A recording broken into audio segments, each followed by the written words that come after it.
Buenas tardes, soy la maestra Rosa Isela Morales, Program Manager de Marketing and International Business. Gracias por acompañarnos en este webinar. Les pedimos que a lo largo del webinar nos hagan llegar sus preguntas para que al final se les pueda dar respuesta. Gracias. Presento al embajador Eduardo Roldán, quien laboró en la Secretaría de Relaciones Exteriores de 1989 a 2014 y fue diplomático de carrera del Servicio Exterior Mexicano. Del año 2006 a 2012 fue embajador de México en Argelia, Libia, Mauritania y Túnez. Fue presidente de la Asociación del Servicio Exterior Mexicano. Actualmente es consultor internacional, titular de la Cátedra Solana de la UNAM y titular de la Cátedra Emilio Rabasa Estebanel en la UAM. Es miembro asociado del Consejo Mexicano de Asuntos Internacionales y miembro del Consejo de Honor de la Asociación Mexicana de Asuntos Internacionales. Es autor de más de 300 ensayos publicados en diarios, revistas nacionales e internacionales. Es autor y o coautor de 25 libros. Realizó estudios de licenciatura en Ciencias Políticas y Administración Pública en la UNAM, maestría en Ciencia Política por la University of Pennsylvania, de doctorado en Columbia University y doctorado en Ciencias Políticas y Sociales en la UNAM, con mención honorífica. El doctor Roldán es profesor de posgrado y licenciatura de la Facultad de Empresariales de la Universidad Panamericana. Bienvenido, doctor Roldán. Gracias. Un placer de estar con ustedes en nuestra Universidad Panamericana, que se ha distinguido por ser líder en el conocimiento. Y hoy precisamente nos lleva a platicar con ustedes un tema central. El mundo enfrenta un nuevo paradigma y todos estamos en ese paradigma. Es un cambio de régimen y es un cambio de época. Hay un cambio tecnológico, hay un cambio generacional, hay un cambio. Precisamente en medio de este nuevo paradigma se nos presenta una cuestión muy importante, que es el COVID-19. Hoy, más de 187 países están contagiados por el mismo. En México hay más de 40,000, pero en el mundo 4 millones. Hay más de 300,000 muertos en el mundo y en México 4,500. Si bien el coronavirus se originó en China, nos ha afectado a toda la comunidad internacional y eso se ve reflejado en elementos fundamentales para nuestro desarrollo económico, político, social y mismo cultural. El precio del petróleo está en su nivel más bajo. Desde junio de 2001, hoy tenemos que está oscilando entre 23, 26 el barril. Dólares, por supuesto. Pero llegó a bajar hasta menos 10. El precio del oro está por el suelo. La onza cuesta $1,476. Y en el sector de servicios vemos que las reservaciones, nomás para tomar un indicador de los restaurantes, han estado a la baja porque se cerraron. Entonces eso afecta al ciclo económico. Doy otro dato muy importante. Las reservaciones de vuelos, en virtud de que se cerraron los cielos, pues afectó a Asia-Pacífico y decrecieron los vuelos en menos de 98%, en Europa a menos de 31%, en África a menos de 22% y en América a menos de 14%. No hay que olvidar que en Estados Unidos, aún en esta época de pandemia, no se suspendieron los vuelos internos, pero les ha afectado porque se contaminaron más entre ellos mismos. Sin duda alguna, tenemos un panorama sombrío. Y tenemos que decirlo no para asustarnos, sino para tomar en cuenta en qué mundo estamos viviendo y movernos hacia adelante con una visión de futuro. Es claro que a Canadá le va a afectar en su PIB, va a decrecer a menos de 6.2, Estados Unidos menos de 5.9, México se habla de 6.6, menos 6.6, pero algunas otras casas de prospectiva señalan que podía ser menos 10. Italia, menos 9, Francia, menos 7, Alemania, menos 7, Reino Unido, menos 6, Japón, menos 5. Y tenemos que Brasil -5%. En promedio, la economía va a decrecer -3%. Y estamos en una recesión. Hablemos con claridad. Pero lo relevante aquí que donde se originó, que fue China, China va a crecer 1.2. Claro, no va a crecer como estaba hasta antes de la pandemia en diciembre del año pasado, que estaba a 6.4, 6.9. Y la India, curiosamente, también 1.9. Hablaremos más tarde de ello. El impacto en las exportaciones va a ser brutal. Solamente las exportaciones se está hablando que va a tener un impacto de más de 50,000 millones de dólares, donde la Unión Europea va a ser afectada en 15,000, casi 16,000 millones de dólares. Estados Unidos, 6,000 millones de dólares. Japón, 6,000 millones de dólares. Corea, casi 4,000. Y México, 1,370 millones. ¿En qué sectores es muy importante tener en cuenta esto? Principalmente en el sector automotriz. Estoy hablando de millones de dólares. ¿Por qué en el sector automotriz? Porque todas las casas automotrices cerraron. De allí la presión actual de Estados Unidos para que se vuelvan a abrir. Las cadenas de valores, las cadenas de distribución se rompieron efectivamente y eso nos ha afectado en el económico, al igual que Estados Unidos. Pero va a afectar también en maquinaria eléctrica, en maquinaria diversa, en equipos de comunicación, en maquinaria de oficina, en instrumentos de precisión, en muebles y productos de madera, en caucho, en el sector metálico, químicos, productos de papel, textiles y cuero. Es claro que hace ya meses México desplazó a Canadá y a China y hoy somos el primer socio comercial de Estados Unidos. Y lo seguiremos siendo mientras se instrumenta todo el TIMEC a fondo. Sin embargo, esta situación que estamos enfrentando nos ha visto que en el primer trimestre de 2020, pues la relación, el intercambio comercial con Estados Unidos decreció. Y vamos a esperar que se recupere en este segundo trimestre, que a partir de junio parece que se van a abrir el sector automotriz. Esta gráfica nos visualiza perfectamente la interdependencia existente entre México y Estados Unidos. Aquí se ven todas las cadenas de distribución comercial existentes entre México, Estados Unidos y también la continuación de Canadá. Hay una interrelación y estamos aquí para quedarnos. Más vale que nos coordinemos para que nos vaya mejor y salgamos más rápido de esta situación. La maquiladora pues ha sido esencial en nuestro proceso de desarrollo. Aquí tenemos que cerca del 40% de las exportaciones totales de México corresponde a maquiladoras. Y tenemos la línea roja de las exportaciones exclusivamente con Estados Unidos, 4,600 millones, 172,000 corresponden a las maquiladoras. Al cerrarse las maquiladoras, evidentemente que afectó nuestra relación comercial interna y externamente. De allí la presión que actualmente Estados Unidos está ejerciendo, y digámoslo con todas las palabras, de Estados Unidos sobre México, porque nomás les doy un detalle, 11 de esas maquiladoras y de las más grandes son a las alimentadoras de productos esenciales para producir armamento en Estados Unidos. De allí también es esa presión. Les doy datos duros concretos.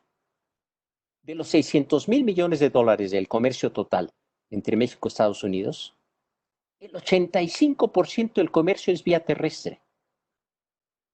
Un ejemplo de cómo nos ha impactado y cómo debemos de enfrentar esta situación es que no podemos cerrar nuestras fronteras. La garita de San Isidro, Tijuana, en noviembre de 2018, por voluntad unilateral de Trump, se cerró.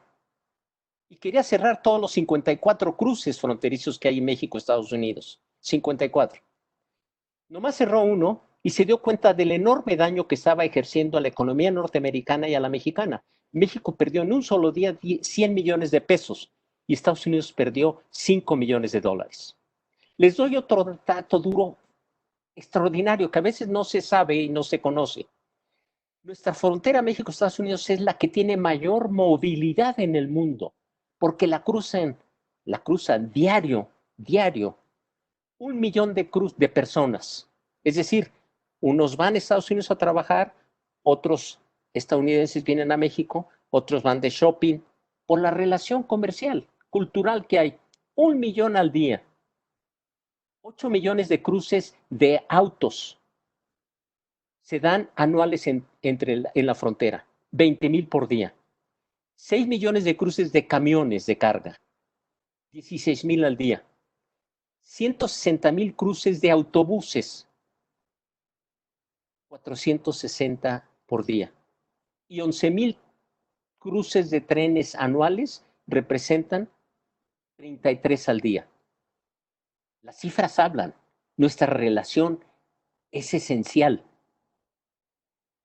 Y todo esto, entonces yo me preguntaría, ¿y los efectos en México, además de los que ya les di?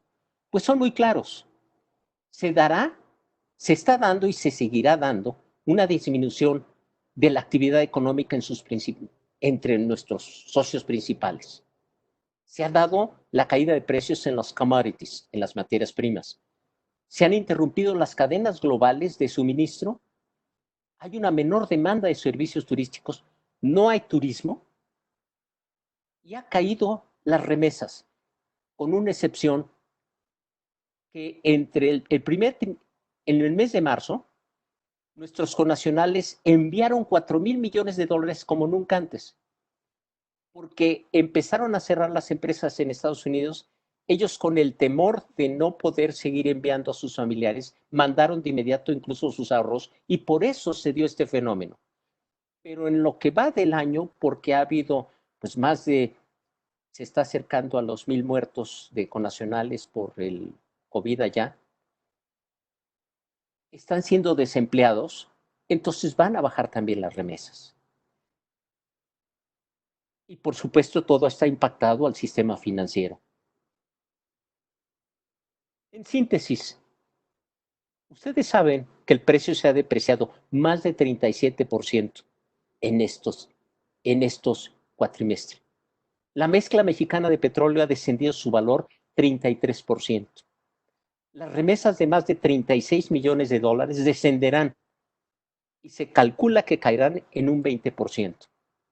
El turismo decrecerá en un 70% y el mayor flujo de turistas es de Estados Unidos. Y la deuda pública se incrementará a un 62% de un 47% que estaba. ¿Por qué resalto estos rubros? Por lo siguiente, ustedes saben que el PIB, las fuentes de ingreso más importantes para el PIB, es precisamente las remesas, número 1, el petróleo, número 2, y el turismo, número 3. Las remesas, 36,000 millones de dólares anuales. El petróleo, 28,000 millones de dólares. Y el turismo, 21,000 millones de dólares anuales. Es por eso que, en base a cifras ciertas, tenemos que reprogramarnos para enfrentar esta situación. La inversión privada ha decaído, indudablemente. Y esta gráfica nos la muestra. Ante esta situación, tenemos que hacernos una reflexión. La pandemia está aquí y no se va a ir de inmediato. La Organización Mundial de la Salud dice que si no se toman las medidas adecuadas, puede haber un rebrote.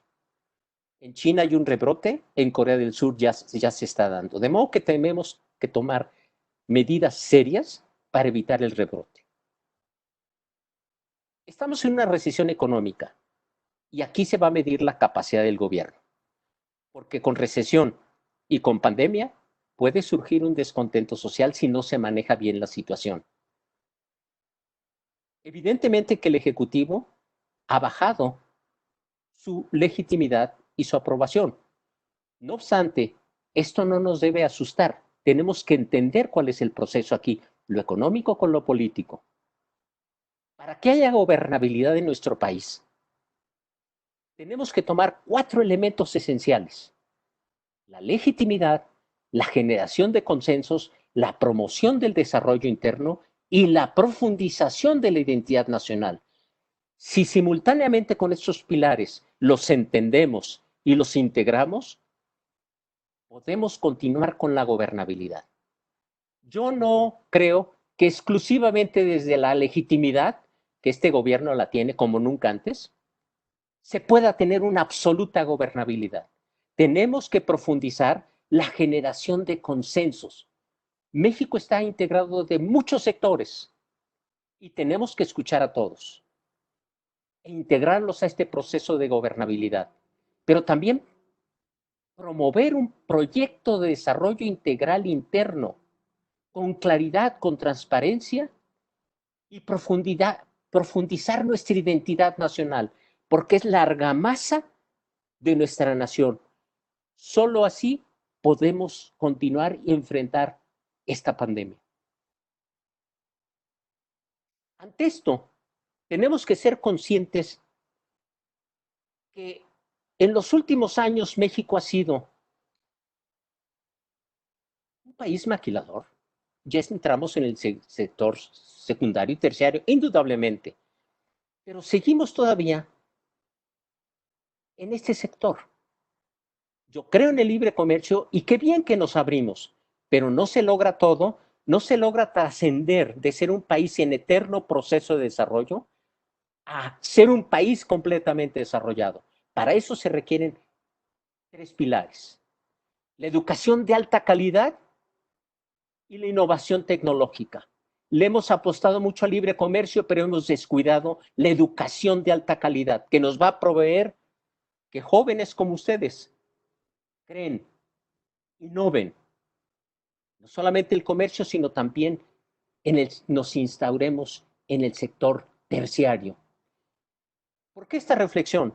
Yo viví 8 años en Asia Pacífico, 6 años en África, en Europa, etcétera, y llegué a entender que no hay milagros, no hay tigres asiáticos, como se llamaba, los milagros del Asia. No, hay trabajo, trabajo y trabajo basado en estos tres pilares.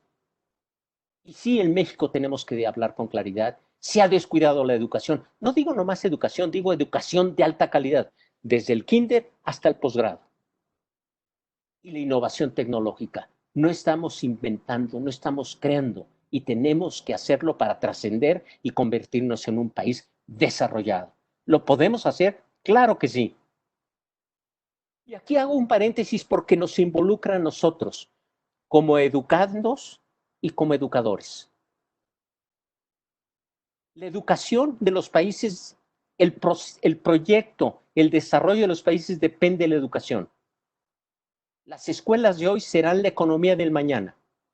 Desde que empezó la pandemia, una de las prioridades de China fue la educación. El gobierno lanzó una plataforma gratuita de aprendizaje en la nube, con 7,000 servidores y 90 terabytes de banda ancha. Y esto permitió que 50 millones de estudiantes se conectaran simultáneamente. Es decir, no se rompió el ciclo educativo.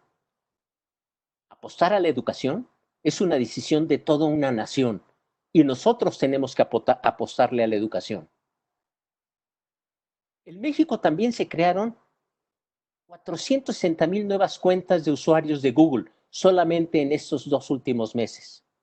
Los docentes crearon 890,000 cuentas nuevas.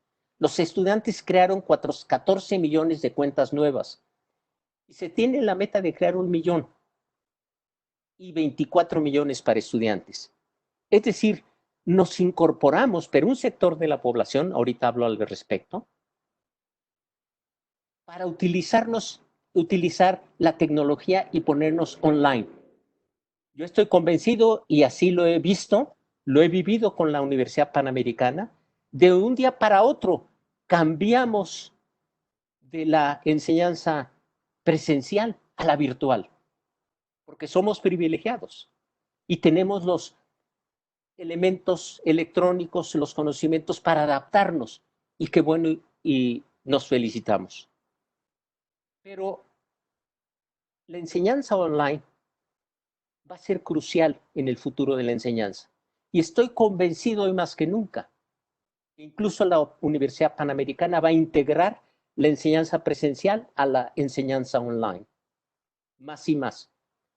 El gran precio que se va a pagar por la crisis no es solo la pérdida de aprendizaje en un sector de la población, sino la gente joven afectada por la desafección y la decepción, que yo estoy convencido no va a pasar en la UP.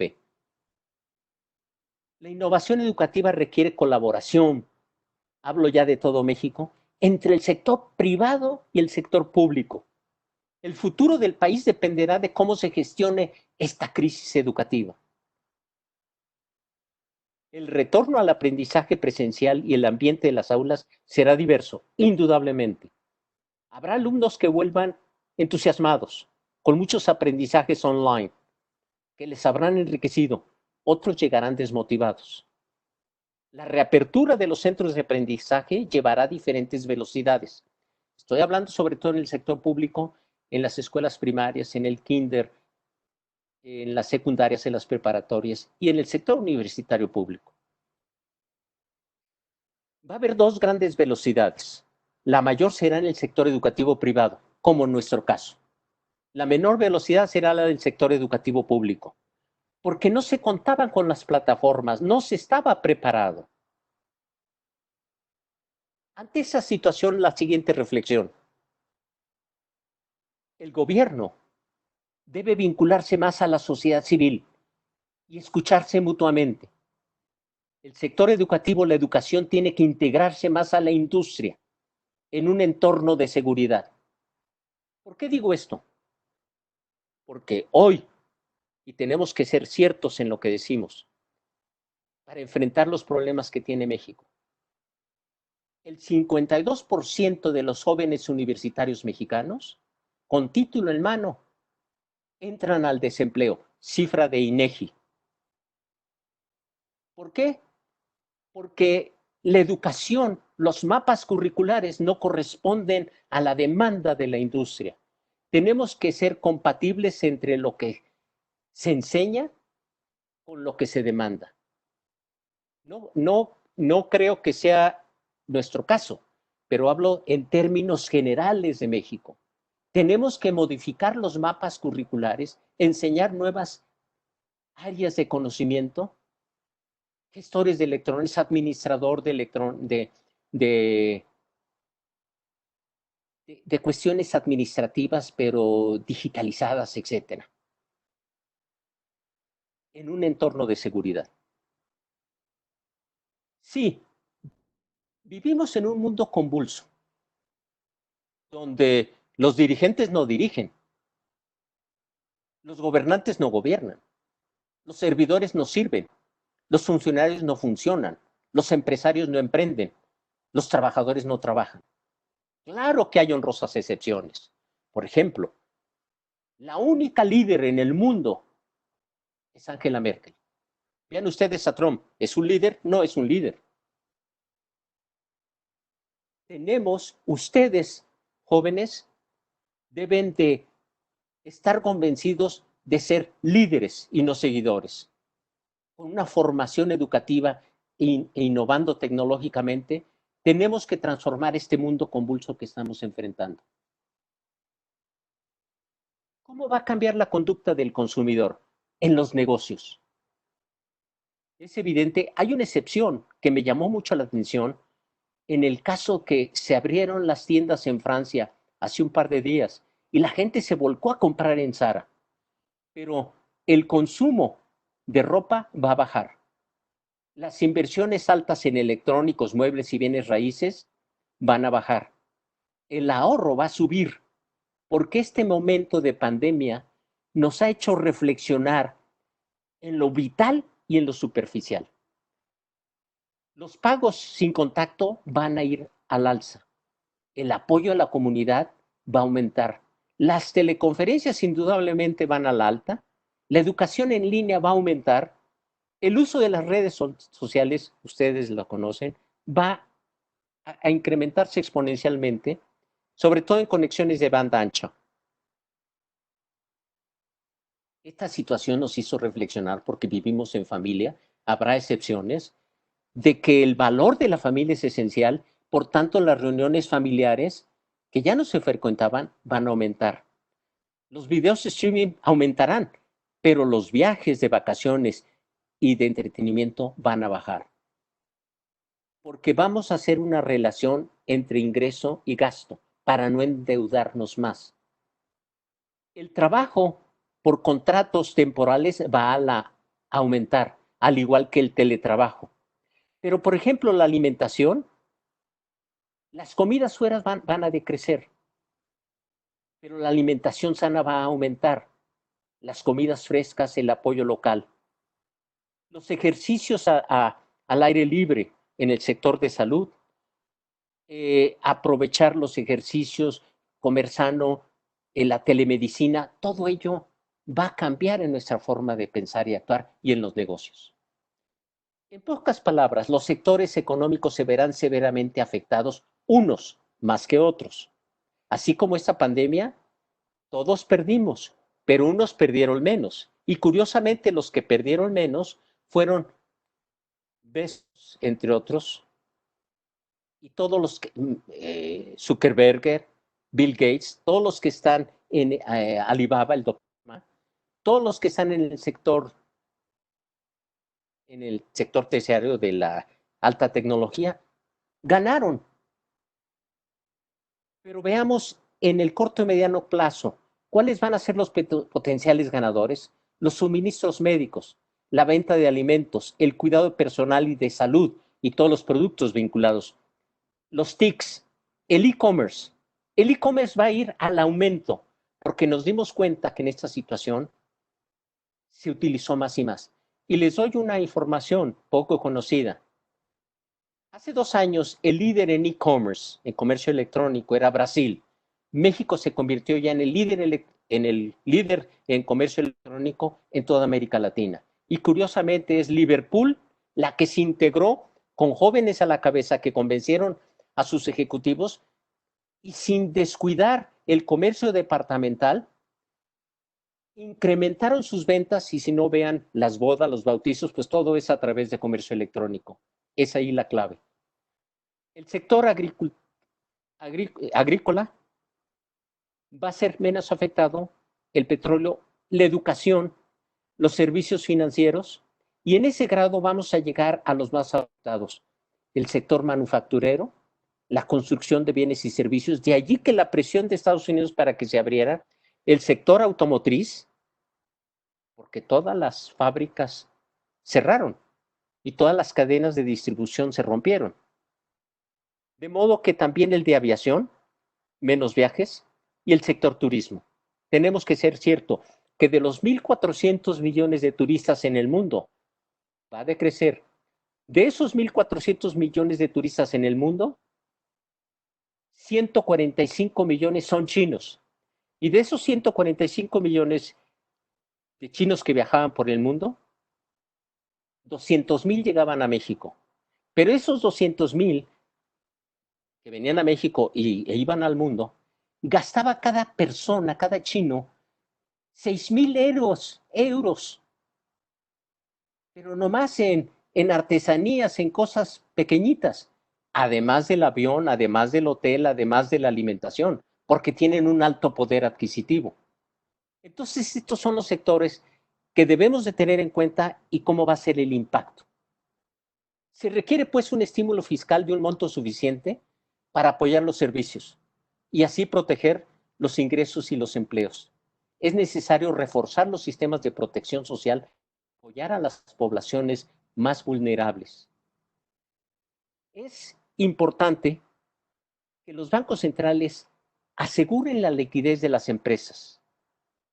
La cooperación internacional y las organizaciones multilaterales deberían diseñar nuevos instrumentos técnicos y financieros para apoyar a los países que se enfrentan a presiones fiscales. Se tiene que levantar las sanciones a los países sujetos a ellas para permitir su acceso a alimentos, a insumos médicos, acceso a pruebas de COVID y asistencia médica.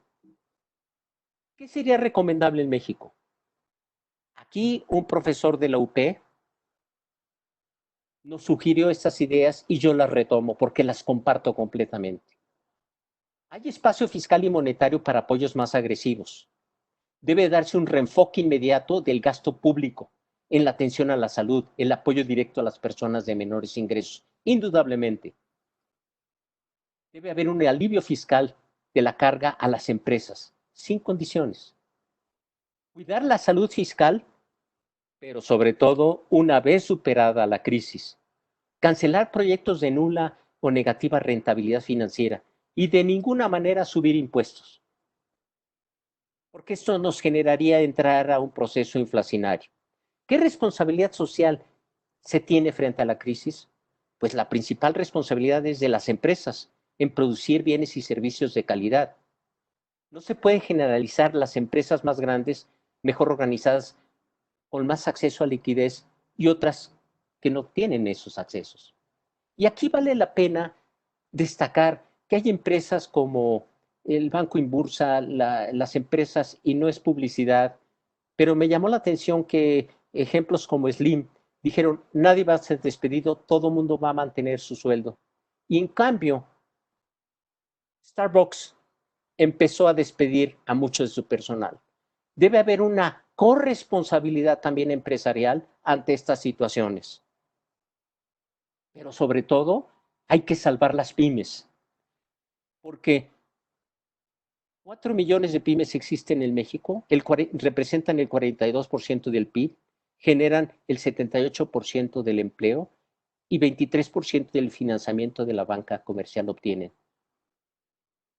Hay que apoyarlas, es fundamental porque casi el 72% del PIB las generan estas pequeñas y medianas empresas. Concluyo.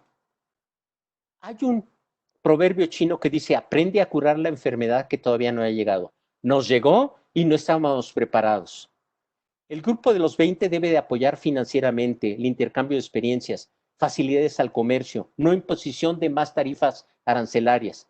Curiosamente, el día de hoy presentó su renuncia el director ejecutivo de la Organización Mundial de Comercio, el señor Acevedo, porque Estados Unidos ha estado golpeando a la Organización Mundial de Comercio. Tenemos que revisar esto. La Organización Mundial de la Salud tenía una conferencia en abril, ahora yo creo que va a ser virtual en mayo, y debe tomar medidas de prevención, compartir experiencias, investigación, y es una propuesta personal que hago. Crear un fondo financiero similar al del Fondo Verde para combatir el cambio climático del Acuerdo de París de 2015, para prevenir futuras pandemias y hacer investigación en esos sectores. Tenemos que ser congruentes y ser puntuales en que el comercio mundial decrecerá un 35%. Solamente el comercio de mercancías va a bajar un 200%. En el mundo hay 436 millones de empresas que se verán afectadas y 1.500 millones de trabajadores están en riesgo de perder su empleo. Solamente en Estados Unidos se perdieron 30 millones de empleos. Aquí se calcula que pueden ser 2 millones. Indudablemente que habrá un aumento de más de 250 millones de nuevos pobres en el mundo. Se calcula en México que alrededor de 10 millones aumentará. Entonces, no hay que asustarnos en esta situación. Y concluyo. El sistema multilateral, ONU, Fondo Monetario, Banco Mundial, creado por Estados Unidos, generó estabilidad en el mundo, indudablemente, después de la Segunda Guerra Mundial, pero ha sido mermado por Estados Unidos, sobre todo en la era Trump. Ha ido desgastando estos organismos que nos han generado estabilidad. Ha golpeado a la ONU, se ha salido del Pacto Global de Migraciones, de la Unión Postal Universal, del Consejo de Derechos Humanos, se salió de la UNESCO, está golpeando a la Organización Mundial de Comercio y ha atacado a la Corte Penal Internacional. Entonces, estamos en un cambio de época, porque curiosamente el presidente Trump en Ginebra en 2017 dijo, Estados Unidos ya no cree en la globalización, Estados Unidos ya no cree en el libre mercado, Estados Unidos cree en la autarquía.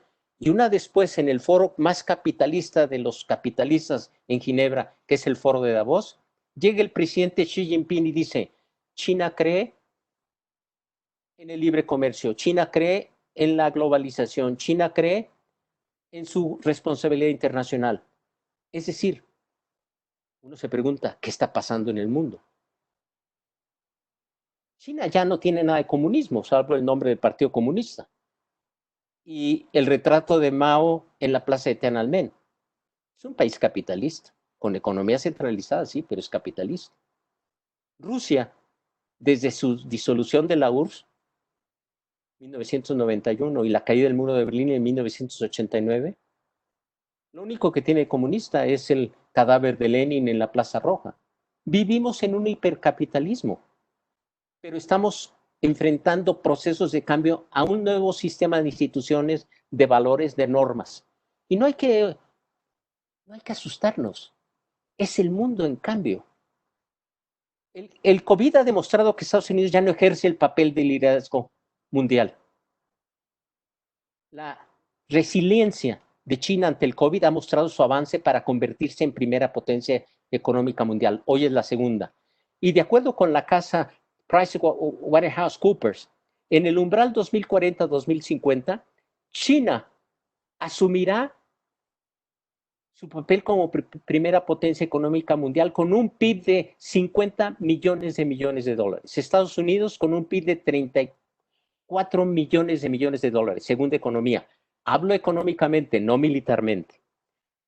Pero para asombrarnos, la tercera economía y la cuarta va a ser dos países inesperados, que se han integrado en el sector terciario de alta tecnología, no en el sector agrícola, que es la India con 28 millones de dólares, con toda su área, el Silicon Valley de la India, que es Bangalore, porque le apostaron a la tecnología.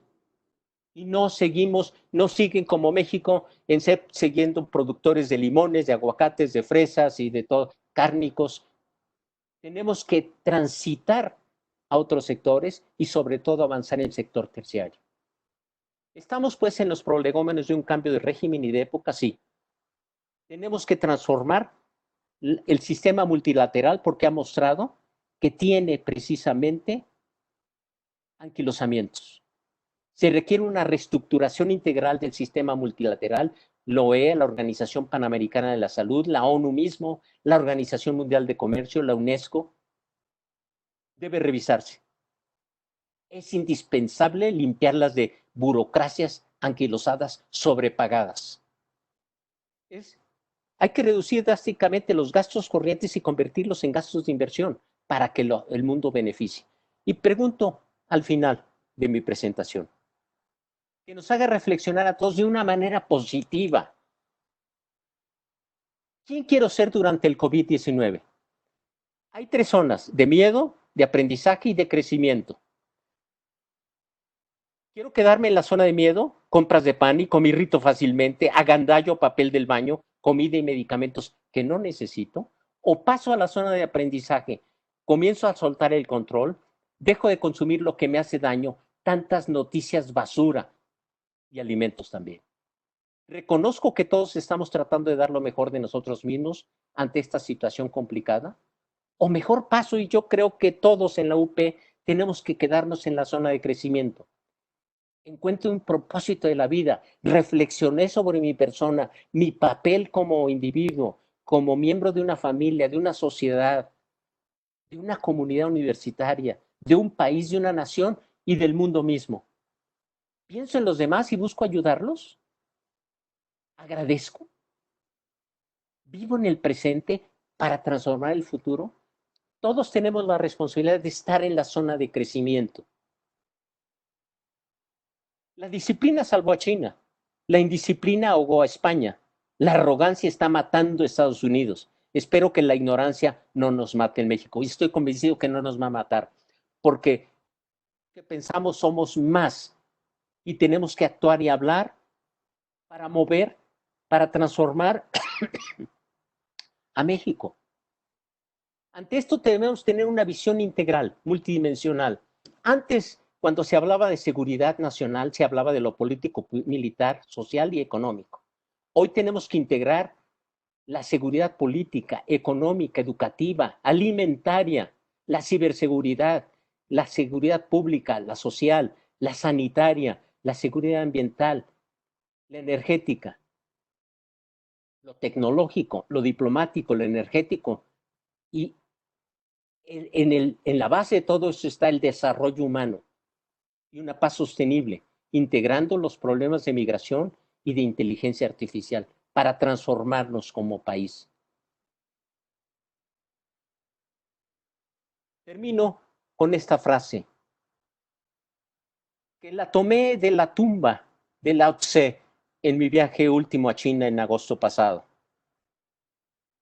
Y decía, si no cambias de rumbo, puede que termines exactamente donde te encuentras. Lao Tse, este filósofo chino. Es el momento para cambiar de rumbo, primero internamente y transformar hacia el exterior. Yo creo que estamos en el momento actual para transformarnos, para respetarnos y para actuar en consecuencia en favor de nosotros mismos, de nuestra familia, de nuestra comunidad universitaria, del país, de la nación y del mundo. Pero todos tenemos que poner algo de nosotros en esa transformación para verdaderamente cambiar de rumbo.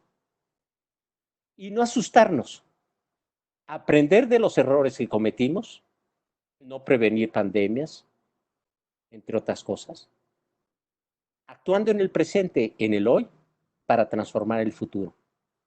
Pues estoy abierto a las preguntas. Muchas gracias. ¿Qué tal? Buenas noches. Agradecemos al doctor Eduardo Rondal por su exposición, el profesor de la maestría en negocios internacionales dentro de la UP.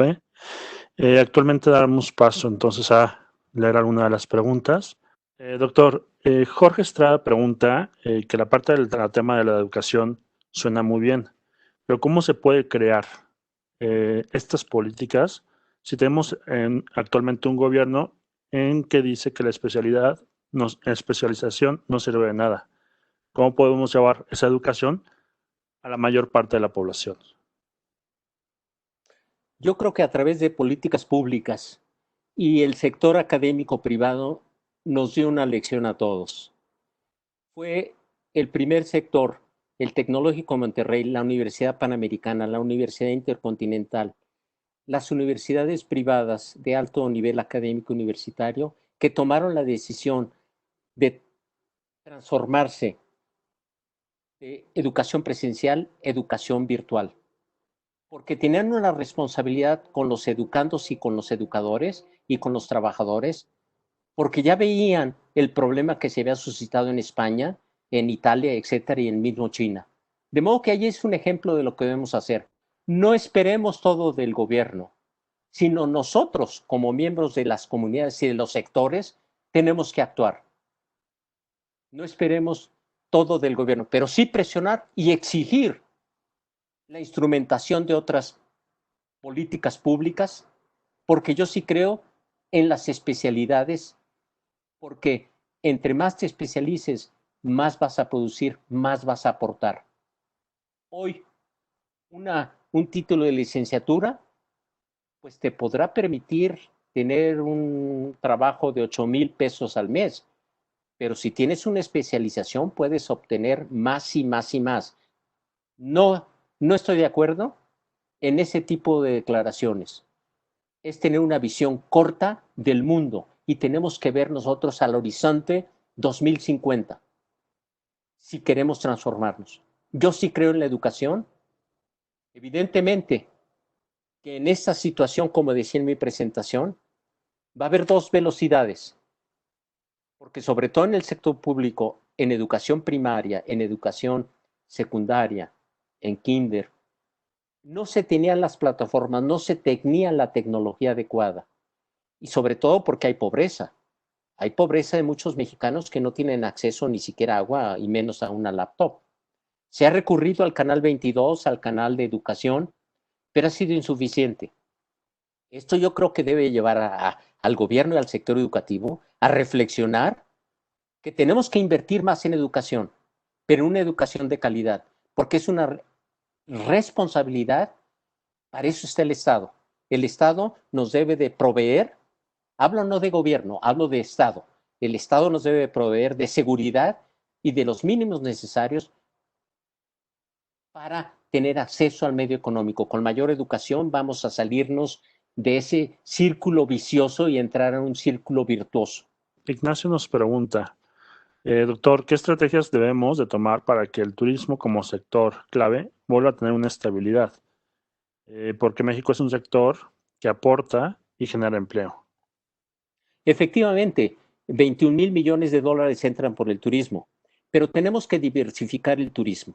Tenemos que fomentar ese turismo que nos deja dinero, no el turismo tradicional como el que se asentó en Cancún, el que all inclusive, todo incluido, que estas empresas internacionales que son dueñas de los hoteles, entonces el turista paga todo su paquete y aquí nos deja solamente la compra de cervezas y de algunas artesanías, porque se regresa todo por esa cadena económica turística que se tiene. No está mal, pero yo creo que tenemos que hacer alianzas estratégicas porque, por lo siguiente, hay dinero en México, pero podemos seguir invirtiendo en ese sector y no vender todo pues a estas grandes empresas. Les doy un ejemplo. En Cancún, el 80% de los ingresos de turismo de esos 21,000 millones de dólares es en Cancún. El resto es en Los Cabos y Acapulco se nos ha caído por la cuestión de seguridad.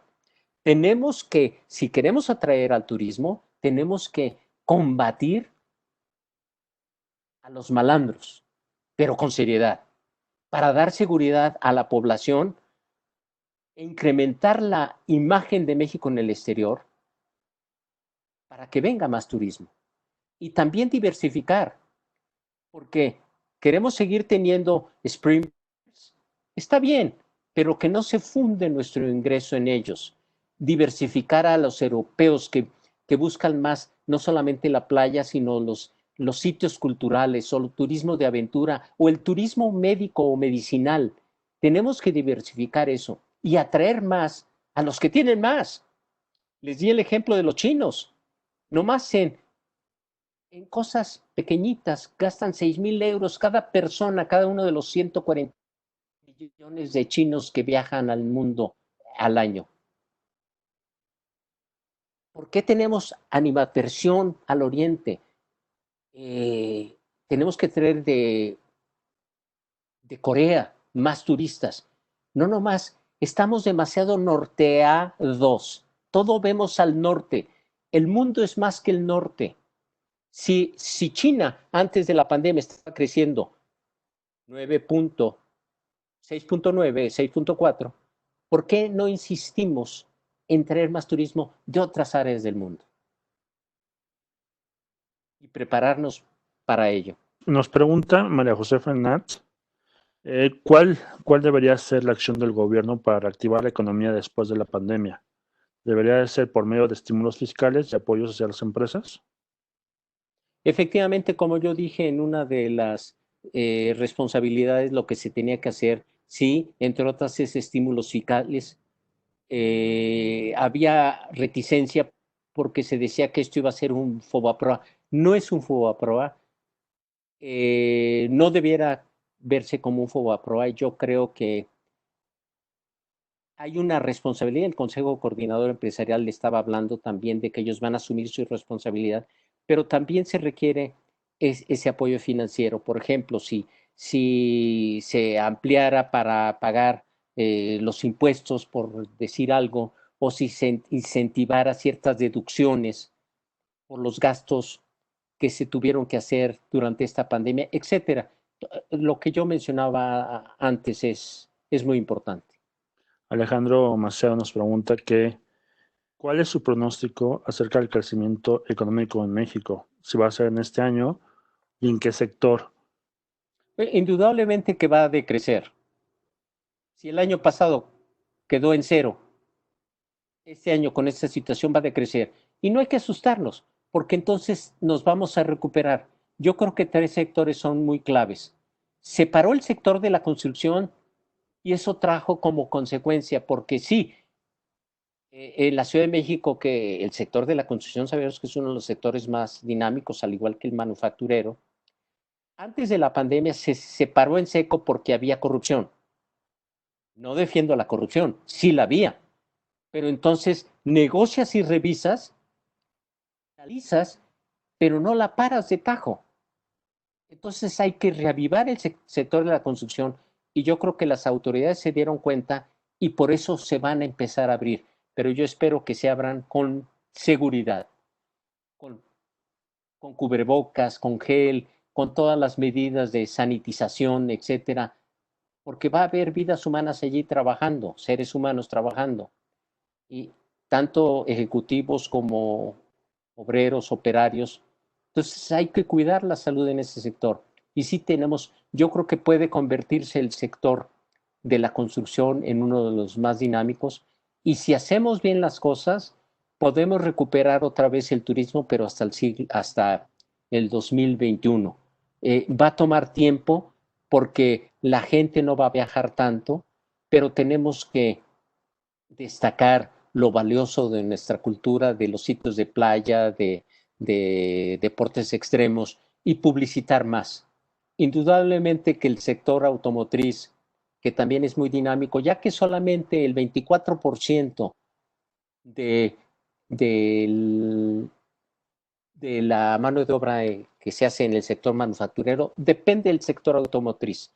Tenemos que estar al día con las nuevas reglas del TIMEC, que no van a ser fáciles por la exigencia del contenido regional que se nos exige a 72%, pero nada es imposible.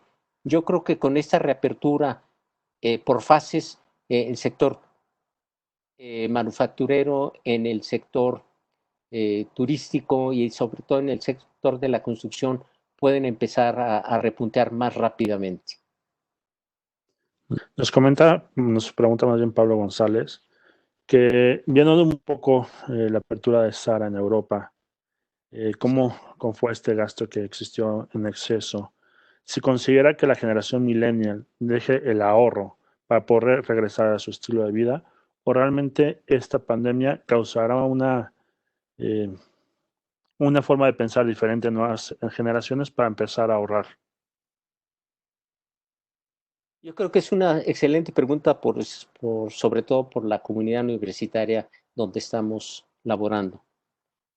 Pues esa es la reflexión que yo quiero hacer, que ponderemos lo indispensable, lo necesario con lo superfluo, para estar preparados porque ya tuvimos la pandemia del SIDA, la del SARS, la de AH1N1 y parece que no hemos aprendido.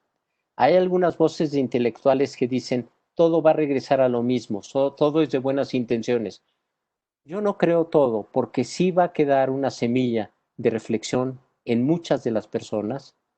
Y yo creo que esta generación de los millennials, yo he platicado con ellos en medio de esta crisis, dice, nacimos en crisis, vivimos en crisis y ahora nos enfrentamos a esta crisis.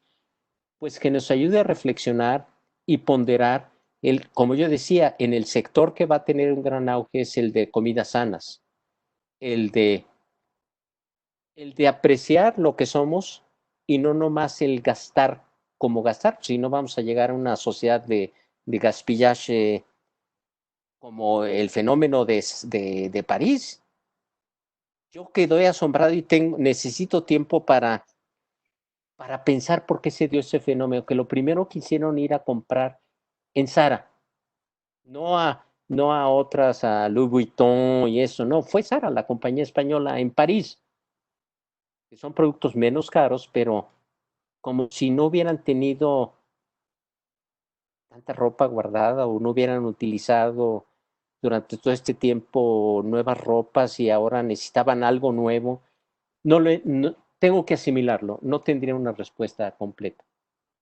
Agradecemos mucho la presencia del doctor en este webinar, pero también a ustedes por su presencia.